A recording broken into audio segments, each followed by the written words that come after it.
Legenda Sangkuriang. Sangkuriang adalah legenda yang berasal dari tanah Sunda. Legenda tersebut berkisah tentang terciptanya Danau Bandung, Gunung Tangkuban Parahu, Gunung Burangrang, dan juga Gunung Bukit Tunggul. Dan berbagai cerita menarik yang patut disimak dari legenda tersebut adalah kisah cerita cinta antara anak dan ibunya. Pada zaman dahulu, tersebutlah kisah seorang putri raja di Jawa Barat bernama Dayang Sumbi. Ia mempunyai seorang anak laki-laki yang diberi nama Sangkuriang. Anak tersebut sangat gemar berburu. Ia berburu ditemani oleh Tumang, anjing kesayangan istana. Sangkuriang tidak tahu bahwa anjing itu adalah titisan dewa dan juga adalah ayahnya. Pada suatu hari, Tumang tidak mau mengikuti perintahnya untuk mengejar hewan buruan. Maka anjing tersebut diusirnya ke dalam hutan. Ketika kembali ke istana, Sangkuriang menceritakan kejadian itu kepada ibunya. Bukan main marahnya Dayang Sumbi begitu mendengar cerita itu.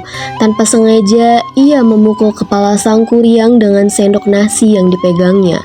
Sangkuriang terluka, ia sangat kecewa dan pergi untuk mengembara.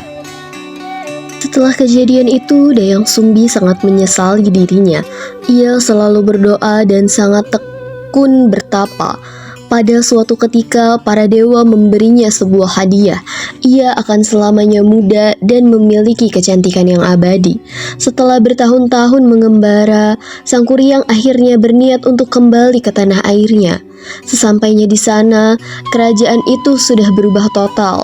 Di sana dijumpainya seorang gadis jelita yang tak lain adalah Dayang Sumbi. Terpesona oleh kecantikan wanita tersebut, maka Sangkuriang melamarnya. Oleh karena pemuda itu sangat tampan, Dayang Sumbi pun sangat terpesona kepadanya.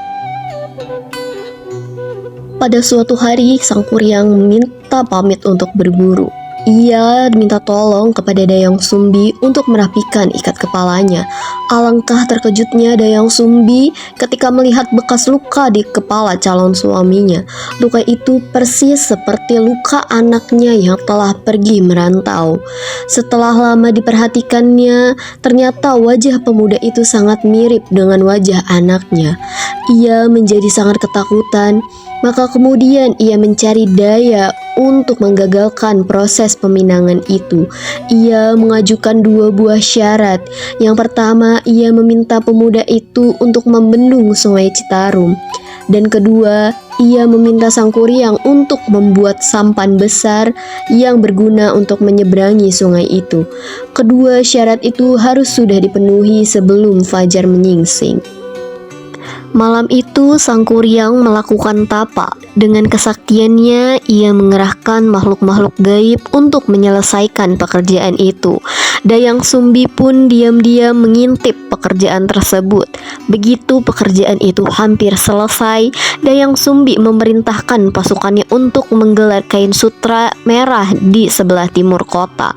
Ketika menyaksikan warna memerah di timur kota, Sangkuriang mengira hari itu sudah menjelang pagi. Ia menghentikan pekerjaannya.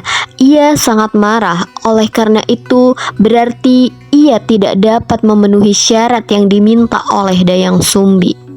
Dengan kekuatan yang ia miliki, ia menjebol bendungan yang telah dibuatnya. Terjadilah banjir yang melanda seluruh kota.